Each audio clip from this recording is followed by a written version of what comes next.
नमस्कार, बड़ी बहस मध्य प्रदेश में आपका स्वागत है। मैं हूं आपके साथ पराग गुप्ता। मुख्यमंत्री डॉक्टर मोहन यादव की अध्यक्षता में मंत्रिपरिषद की बैठक हुई। बैठक में खाद वितरण, किसानों की समस्याएं और अन्य जरूरी मुद्दों पर चर्चा हुई। बैठक के बाद सरकार के मंत्री कैलाश विजयवर्गीय ने बताया कि मुख्यमंत्री ने सभी मंत्रियों को स्पष्ट निर्देश दिए हैं कि किसानों को समय पर खाद मिले और बाजार में नकली खाद किसी भी हाल में ना बिके।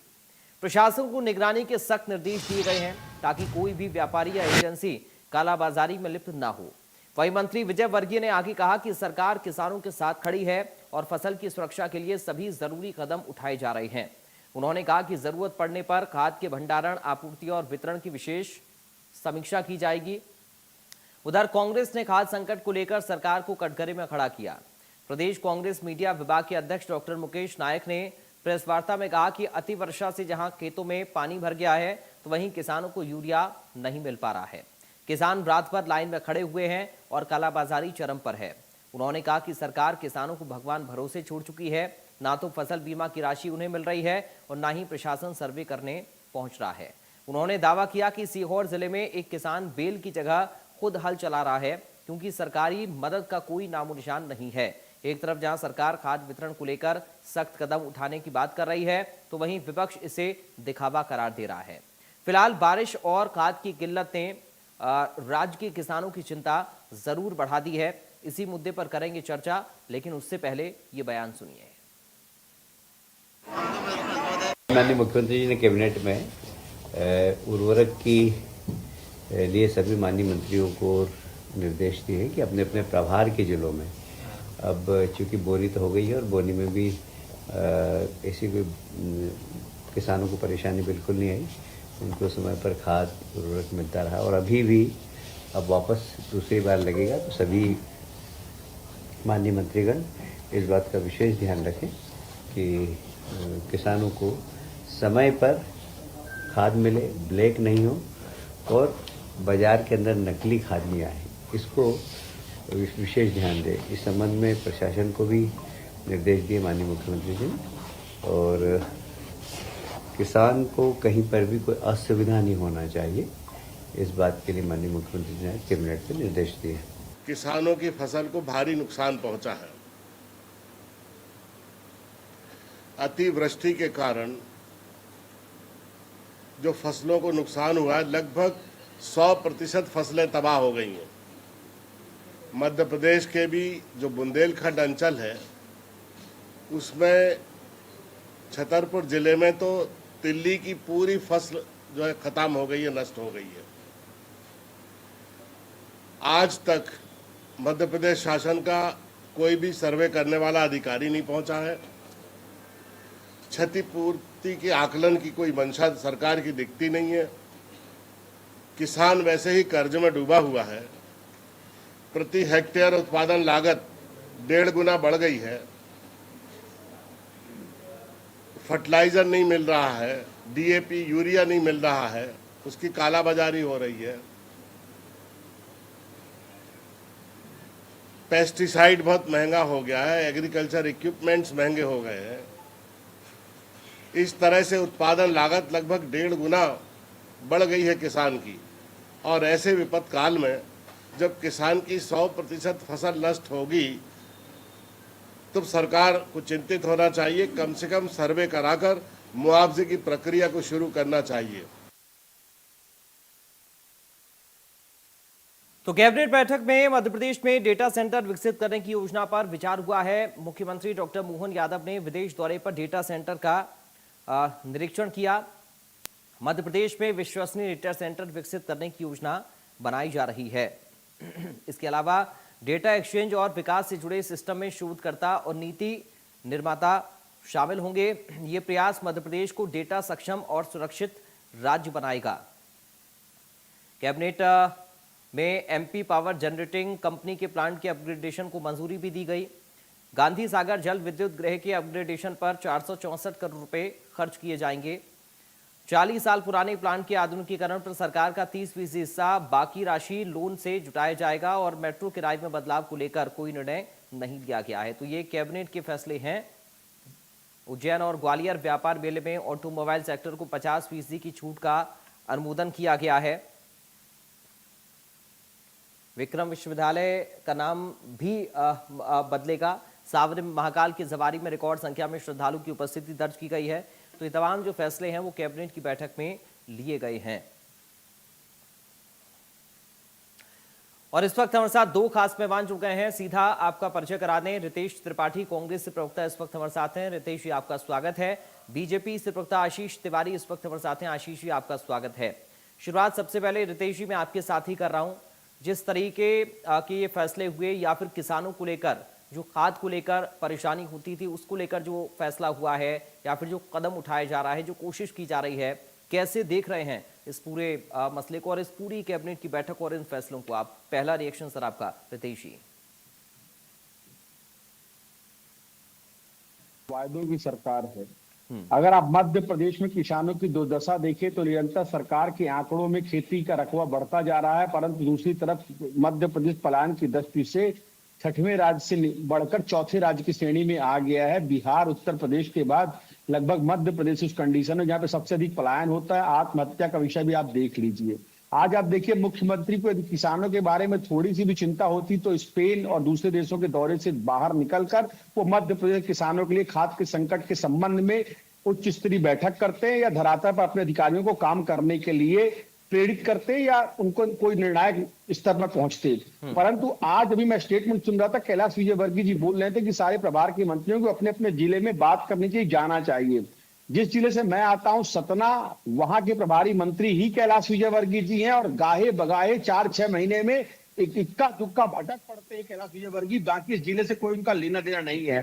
तो किसान त्राही त्राही चिल्ला रहा है, परंतु सरकार घोड़े बेच के सो रही है। सरकार डेटा सेंटर पे बात बाद में करेगी, पहले धरातल पर उतर के जो किसानों के लिए डीएपी कहाँ नहीं मिल पा रही है, क्या इनका जो वर्किंग प्रोसेस था वो कहाँ गड़बड़ाया, क्यों कोई योजनाएं नहीं बन पा रही, क्यों कोई रोड मैप नहीं बन पा रहा। वल्लभ भवन के अधिकारी बैठकर पिछले 2 दशकों से किसान खाद के लिए लाठी डंडे खा रहा है, डीएपी के लिए लाइनों में लग रहा है और फसल बीमा के नाम पर किसान को 2 रुपए, 4 रुपए और 6 रुपए बीमा की राशि दी जा रही है। कैसी कौन सी कंपनियां हैं जिन्होंने किसानों को लाख, 2,50,000 रुपए तक का बीमा राशि दी हुई? तो किसानों के बीमा के नाम पर तो बंदरबाट होता है। डीएपी यूरिया तब मिलता है जब पूरे क्षेत्र में काला बाजार जिन्होंने स्टोर करके रखा है, जिन्होंने नंबर 2 पे डीएपी बेच रहे हैं, वो जब पूरा माल का खप जाता है और किसान का समय निकल जाता है बोनी का, तब इनको मिलता है। अभी कैलाश जी ने कहा कि बोनी में कोई दिक्कत नहीं आ पाई। मैं कैलाश जी को चैलेंज के साथ कह सकता हूं, कैलाश जी ने कभी खेत में अपने कदम नहीं रखे। अगर कैलाश विजयवर्गीय जी कभी खेत में कदम रखते तो उनको किसान का संकट, धर्म संकट मालूम होता कि किसान ने खून के आंसू रोए इस बोनी में। एक तरफ तो भगवान की आफत, दूसरी तरफ सरकार की आफत और तीसरी तरफ किसान की दिन प्रतिदिन घटती वित्तीय स्थिति। ये सारी बातों को लेकर किसान किसी तरह 2 जून की रोटी के लिए निरंतर संघर्षरत है। और प्रदेश का मुखिया स्पेन के दौरे पर आने वाली टेक्निक के बारे में बात कर रहा है, बड़ी बड़ी बातें कर रहा है और देश में लौटने के बाद उनके पास किसानों के लिए समय नहीं है। उनके पास अपना स्वागत करवाने का समय है। वो खुद ही स्वघोषित सफल मुख्यमंत्री है। उन्होंने कहा मेरा स्वागत करो, मैंने स्पेन से सफल दौरा करके आया है। तो ये जो सरकार है, तो ये सरकार खोखली सरकार है, सिर्फ ये बातों की सरकार है। किसानों की मूल समस्याओं से इस सरकार का कोई लेना देना नहीं है। बद से बदतर किसानों की हालत बनती जा रही है। डीएपी के रेट आसमान पे जा रहे हैं और काला बाजारियों की बल्ले बल्ले है और सरकार के हाथ से पूरी तरह से स्थिति निकल चुकी है। ये बेलगाम सरकार हो चुकी है और किसान खून के आंसू रोने पर मजबूर है। मध्य प्रदेश में पूरी तरह से जंगल राज है। इस बात की गवाही मध्य प्रदेश के लाखों लाख किसान दें। ठीक है सर, लेकिन सवाल ये आशीष जी कि आपकी जो तमाम कोशिशें आप बताते हैं किसानों को लेकर, वो उन सबको तो शून्य बता दिया रितेश त्रिपाठी जी ने। निश्चित तौर पर वो अपनी जिम्मेदारी निभा रही है, परंतु ये उनके मन में भी है, उन्हें पता भी है यदि कांग्रेस काम करती तो आज वो सरकार में होती। एक लंबे समय से वो सरकार से बाहर हैं, तो उसका मूल कारण क्या है? उन्होंने जनता के बीच में काम नहीं किया। इन्होंने जो किसानों की समस्याएं थी उन्हें हल नहीं किया। इन्होंने जो व्यापारियों की समस्याएं थी उन्हें हल नहीं किया। आज बेरोजगारी जो इस प्रदेश के अंदर बढ़ी थी उस टाइम पर, वो हम लोगों ने देखी है। दिग्विजय सिंह जी का वो कार्यकाल देखा है और ये परिस्थितियां निर्मित हुई तब जाके आज कांग्रेस सत्ता से बाहर है।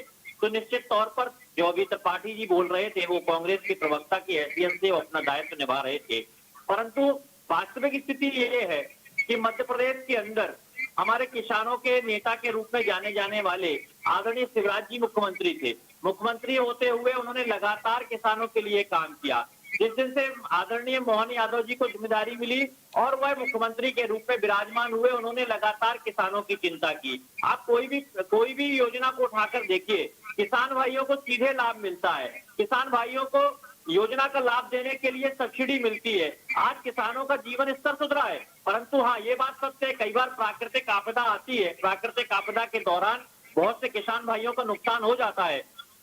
परंतु भारतीय जनता पार्टी एक निश्चित तौर पर यह तय करती है, भारतीय जनता पार्टी की सरकार की यदि कहीं पर भी किसान भाइयों का प्राकृतिक आपदा में नुकसान होता है तो उसकी भरपाई सरकार करती है और उसे करने का प्रयास करती है। अभी वर्तमान में आप देख रहे हैं, लगातार माननीय मुख्यमंत्री जी चिंता कर रहे हैं कि हमारे गरीब किसान भाइयों को खाद की पूर्ति हो, किसी भी प्रकार से ये व्यवस्थित रूप से संचालित हो। इसको लेकर उन्होंने सरकार के सभी मंत्रीगणों को निर्देशित किया, उन्होंने अधिकारीगणों को निर्देशित किया। तो ये उनका चिंता करने का कारण है। उन्होंने चिंता की कि हमें और अधिक अच्छे तरीके काम करना है कि किसी को भी दिक्कत ना हो। ये तो चिंता है, मतलब हम काम कर रहे हैं, काम की चिंता हो रही है। जहां एक और कांग्रेस के साथी आरोप लगा रहे थे, तो मैं फिर याद दिला दूंगा उनको वह कार्यकाल जब किसानों के साथ में किस प्रकार से अन्याय होता था और किसान आत्महत्या करता था। जब आप आत्महत्या की बात आज वर्तमान स्थिति में करते हैं तो मुझे याद दिला देना चाहता हूं कि आज मध्य प्रदेश में किसान आत्महत्या नहीं कर रहे हैं। आप आंकड़े देख लीजिए, ठीक है। अपने समय के वो 15 महीने के आंकड़े भी देख लीजिए, सागर के वो किसान की वो घटना भी याद कर लीजिए। आपको याद होगा जब 15 महीने के दौरान उस किसान भाई ने आत्महत्या की थी, सागर की घटना थी, सागर जिले की। मैं आपको ये भी याद दिला देना चाहता हूँ कि कांग्रेस पार्टी जो आरोप लगाती है, कम से कम एक बार पहले अपने अंदर झांक कर देखे कि उनके कार्यकाल में क्या होता था। आदरणीय उस समय पर जो मुख्यमंत्री थे कांग्रेस की सरकार में दिग्विजय सिंह जी, उनके समय पर किसानों की क्या स्थिति होती थी। आज सिंचाई का रकबा बढ़ रहा है, आज मध्य प्रदेश के अंदर लगातार किसानों की आमदनी बढ़ रही है, हम किसानों को सम्मान निधि देते हैं। ये सब जो काम हो रहे हैं भारतीय जनता पार्टी की सरकार में हो रहे हैं। हम जो कर रहे हैं वही उपलब्धि अपनी आपको बता रहे हैं। ठीक है सर, लेकिन सवाल रितेश जी ये है कि इतने तमाम योजनाएं, इतनी तमाम कोशिशें, कैबिनेट बैठक के निर्देश, अधिकारियों से संवाद, इन सब को आप शून्य कैसे कह सकते हैं? आधार क्या है? और दूसरा ये कि ये जो तमाम योजनाएं या फिर जो सहूलियतें किसानों को दी जा रही हैं, क्या ये नाकाफी हैं? और अगर नाकाफी हैं तो विपक्ष के नाते कांग्रेस पार्टी इसके लिए क्या कर रही है? आप पर भी ये सवाल है रितेश जी। देखिए, पहली बात आपने कही कि ये कैसे, ये तो शून्य मैंने कहा तो किस आधार पर कहा। तो मैं आपसे अनुरोध करता हूं कि यदि आप भी पत्रकारिता में आपने अच्छा खासा समय दिया है, आप मुझे मध्य प्रदेश के सारे जिलों में एक ऐसा जिला बता दीजिए कि वहां के जो दैनिक भास्कर, दैनिक जागरण या वहां के डिजिटल चैनल में वहां पर खाद की समस्या का समाचार ना चलाया हो। लंबी लंबी लाइनें देखने को मिल रही हैं, भारी बरसात में माँ बेटे डंडे खा रहे हैं, लोग रात भर लाइनों में खड़े हैं, अपने आधार कार्ड को लाइन में रख रहे हैं। ये सारी बातों को देखकर यही कह सकता हूँ कि प्रत्यक्षम किम प्रमाणम। आपको ऐसा कोई जिला नहीं मिलेगा जहां पर आपको समस्याएं देखने को नहीं मिलेंगी। दूसरी तरफ आप देखेंगे, चाहे कांग्रेस का कोई भी विधायक हो, चाहे कांग्रेस के प्रदेश अध्यक्ष जीतू पटवारी जी हो, उमंग सिंगार जी हो, मुकेश नायक जी हो, कोई भी नेता आज अपने घर पे चार दीवारी पे नहीं बैठा हुआ है। वो जनता के बीच में निकलकर किसान की समस्याओं से रूबरू हो रहा है और किसान की लड़ाई को हर स्तर पर लड़ रहा है। सदन में उमंग सिंगार जी इस लड़ाई को लड़ते हैं और जनता के बीच में जीतू पटवारी जी, एक नहीं ऐसी हजारों वायरल उनके ऑडियो हैं जिसपे बात कर रहे हैं, उच्च अधिकारियों से बात कर रहे हैं, कलेक्टर से बात कर रहे हैं, संभावित अधिकारियों से बात कर रहे हैं। तो कांग्रेस हर मोर्चे पर किसानों की लड़ाइयां लड़ रही है जितना कांग्रेस संभव हो पा रहा है। और भारतीय जनता पार्टी की सारी बातों की पोल तब खुल जाती है जब ऐसे संवेदनशील जिले में समय में, जब पिछले कई दशकों से किसान के यूरिया के समय मुझे उपलब्ध नहीं मिलती और खुद सरकार ये मांगती रही है कि कालाबाजारी मध्य प्रदेश में चरम पे है। तो ऐसे संवेदनशील समय में मध्य प्रदेश का मुखिया अपनी सरकार को छोड़कर, किसानों को छोड़कर स्पेन की यात्रा पर जाता और टेक्नोलॉजी के बारे में बड़े बड़े खोखले दावे करता है। इसके लिए आपको आगे भी मोहन यादव जी को समय मिलेगा, तब आप स्पेन भी जाइएगा, यरूशलेम भी जाइएगा, जर्मनी भी जाइएगा, पर अभी मध्य प्रदेश के अंदर प्रदेश के किसानों के लिए उन्नति हो रही है। और आपको ये भी पता होना चाहिए कि एक समय पर जो पंजाब को ये इनसे जैसे कुछ बोलेंगे तो इनके कान में मिट्टी लगना चालू हो जाती है। कभी कोई बात सुनते नहीं। मध्य प्रदेश को देश के अंदर गेहूं की पहचान मिली है। आज ये समय को इनका लेकर समय था या मेरा आज मध्य समय प्रदेश था? के अंदर ठीक है देखिए, आशीष जी, मध्य एक बार प्रदेश कंप्लीट कर लें ये रितेश जी, फिर समय मैं आपके आशीष पास आ रहा हूँ, आप तिवारी जमकर के काउंटर समय करिएगा। था। देश के अंदर अन्य राज्यों में भी निर्यात हो रहा है। लेकिन एक बार उनको अगर ये पहले इसी बोलने तरह करते दीजिए। रहेंगे मैं डिबेट छोड़ रितेश जी दूंगा। कंप्लीट अगर करिए ये आप। यही करते रहेंगे मैं डिबेट छोड़ दूंगा। दोनों का अपना अपना समय है। अगर इनको पूरी बात नहीं सुननी तो मैं इनके समय मैंने कोई नहीं आप बोलिए, नहीं आपका किया। वक्त है, आप बोलिए अभी। ठीक है। कम से कम पार्टी की मर्यादा का ध्यान रखिए। आप किसी पार्टी की प्रवक्ता के रूप में आप बैठे किसी हैसियत के। निश्चित आपकी तौर पर आप सरकार की गलत बात काली बोलेंगे तो करतूतें हम मध्य उसका प्रदेश उत्तर के देंगे। जिले जिले में जा आप रही गलत है। बात बोलेंगे तो आपको उसका बोलने उत्तर की देंगे कोई ना। अनुशासन है, कोई मर्यादा? आधारहीन बात करेंगे तो हम उसका उत्तर देंगे। आप ठीक है, आप काल्पनिक उत्तर बात देते कर रहे रहिए, मैं हैं। डिबेट छोड़ देता हूँ। बहुत बहुत धन्यवाद। इनके आप डिबेट करवा लीजिए, आप अकेले डिबेट करिए, मुझे कुछ नहीं करना। जब आप सुन नहीं सकते हो, जब अपने इतना धैर्य नहीं है, तो आप मध्य प्रदेश के किसानों को किस जिम्मेदारी के साथ जवाब दोगे, उनके काम करोगे? जब सत्ता इतनी ठीक है, निरंकुश हो चुकी है, लेकिन ठीक है सर, ठीक है, प्लीज प्लीज एक एक करके, नहीं सर, एक एक करके प्लीज सर, मैं दोनों से निवेदन कर रहा हूँ, रितेश जी और आशीष जी, एक एक करके, रितेश जी और आशीष जी, एक एक करके सर प्लीज। कांग्रेस कार्यालय से बाहर नहीं निकलता। इनका ऑडियो ठीक खत्म है। करिए। अगर इनका समय ठीक है। है तो ये समय दे। ठीक है, मैं बोल- बस ठीक है रितेश जी, बात है। रितेश जी आपने जो सवाल उठाया, मैं उसी को लेकर आशीष जी के पास जा रहा हूँ, वो बोलना भी चाह रहे हैं, फिर मैं आपके पास आ रहा हूँ। आशीष जी, सवाल ये है कि ये तमाम ये इस तरह की दिक्कतें हर साल हम देखते हैं मानसून के सीजन में होती हैं, लेकिन सवाल ये है कि रितेश जी बार बार इस बात को कह रहे हैं कि आप किसानों को लेकर कुछ भी नहीं कर पा रहे हैं, और आप जो 15 महीने की बात करते हैं वो तो आपके 20 सालों को गिना दे रहे हैं, और वो ये भी कहते हैं कि मुख्यमंत्री की विदेशी दौरों का फायदा क्या है। आशीष जी, मध्य प्रदेश के अंदर आज निवेश बढ़ रहा है, मध्य प्रदेश के अंदर व्यापार बढ़ रहा है, और खेती भी लाभ का धंधा बन जाए, इसके लिए सरकार लगातार चिंता कर रही है। जहां तक हमारे साथी कह रहे थे कि मध्य प्रदेश में किसान नेताओं की बात कर रहे थे, तो मैं पूछना चाहता हूं कि आप बताइए पिछले 1 महीने के अंदर आपके कितने नेताओं ने प्रवास किया? आप गिनती के 2 नाम गिना देते हैं, उमंग सिंघार जी का गिना देंगे या फिर बता देंगे जीतू पटवारी जी का। क्या उसके अलावा कांग्रेस पार्टी के पास में नेता नहीं बचे कि जो जनता के बीच में जाए? आज भारतीय जनता पार्टी का बूथ स्तर से लेकर जिला स्तर से लेकर कार्यकर्ता खेत तक जाता है, किसान भाई से मिलकर आता है, उनकी समस्याओं को सुनता है। और जहां तक खाद का विषय है, खाद को लेकर मुख्यमंत्री स्वयं चिंतित हैं, और उन्होंने सीधे सभी कलेक्टरों को निर्देश किया हुआ है, सभी अधिकारियों को निर्देश किया हुआ है, जिम्मेदारी के साथ में खाद का वितरण करें। ठीक है सर, चलिए समय अब हम आखिरी पड़ाव में हैं, इसलिए मैं आप ही की बात को आगे बढ़ाते हुए रितेश जी से एक फाइनल रिएक्शन हुआ इस पर। ठीक है, ठीक है, मैं रितेश जी से इस पर एक फाइनल रिएक्शन ले लेता हूँ। आशीष जी, ठीक है, ठीक है, ठीक है, ठीक है, हर किसान तक खाद ठीक है, ठीक है। रितेश जी, सवाल ये कि अगर आप मुख्यमंत्री के विदेश दौरे पर सवाल उठा रहे हैं, तो क्या कांग्रेस पार्टी विदेशी निवेश के पक्ष में नहीं है? वो अलग विषय है। आशीष तिवारी जी ने कहा कि कलेक्टरों को निर्देश दिए गए, मुझे उस निर्देश की कॉपी दिखा पाएंगे क्या? या कल ही वो विदेश यात्रा से लौटे, उन्होंने किस डेट पे ये स्टेटमेंट दिया मुख्यमंत्री ने कलेक्टरों को निर्देश दिए, और क्या क्या निर्देश है? क्या उसकी कोई कॉपी प्रस्तुत करेंगे आशीष तिवारी जी? और कब कहा? स्पेन में कहा था या किसी और देश में कहा था? क्योंकि देश में तो कल लौटे हैं और कल से अपने स्वागत में बिजी हैं, तो कब कहा था आशीष तिवारी? जरा जनता को इस बात ये बात बताने का कष्ट करें आप, किस डेट पे उन्होंने स्टेटमेंट दिया है ये अपना? बहुत संक्षिप्त में आशीष जी, एक फाइनल रिएक्शन। आशीष जी, बहुत संक्षिप्त में फाइनल रिएक्शन। कैबिनेट आदरणीय कांग्रेस के साथी, मैं आपसे निवेदन करना चाहता हूं, कैबिनेट की बैठक में भी निर्देश दिए हैं, सभी मंत्रीगणों को भी उन्होंने निर्देशित किया है कि अपने अपने जिलों में जाके इस व्यवस्था को सुचारू संचालित कराएं। चलिए ठीक है, ये जवाब कैबिनेट की बैठक में दिया आशीष जी ने, लेकिन रितेश जी, मेरा सवाल एक बार फिर से मैं उस पर आ रहा हूं, मैं चाहूंगा बस संक्षिप्त में एक छोटा सा जवाब रखें, क्योंकि विदेश दौरे को लेकर आप लोगों ने सवाल उठाए, तो क्या निवेश के पक्ष में आप लोग नहीं हैं? हम निवेश के पक्ष में है, पर सरकार निवेश नहीं कर रही है। सिर्फ सरकार सिर्फ ये सर कैसे पता लगेगा? अभी तो दौरा हुआ है, उसके बाद फिर पता लगेगा कि जो भी बातचीत हुई है विदेश में जाकर कंपनियों के साथ, उनका असर क्या है। ये आप दौरे से लौटते ही कैसे अंदाजा लगा सकते हैं इसका?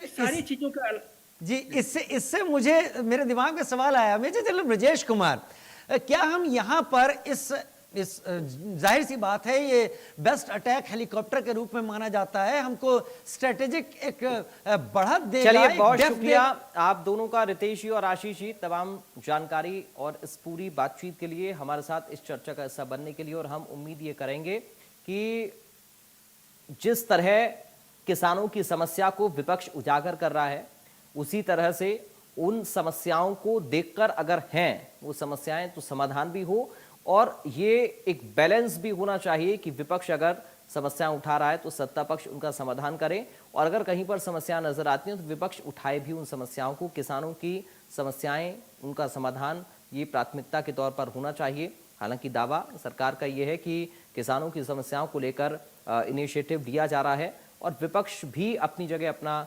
काम करने की कोशिश कर रहा है, ताकि, लेकिन उम्मीद हम यही करेंगे और कुल मिलाकर मोटिव यही होना चाहिए कि अगर किसानों को खाद की किल्लत या फिर बाकी समस्याएं आ रही हैं तो उनका समाधान हो जल्द से जल्द हो। फिलहाल बड़ी बहस मध्य प्रदेश से मुझे दीजिए इजाजत, बाकी खबरों के लिए आप बने रहिए।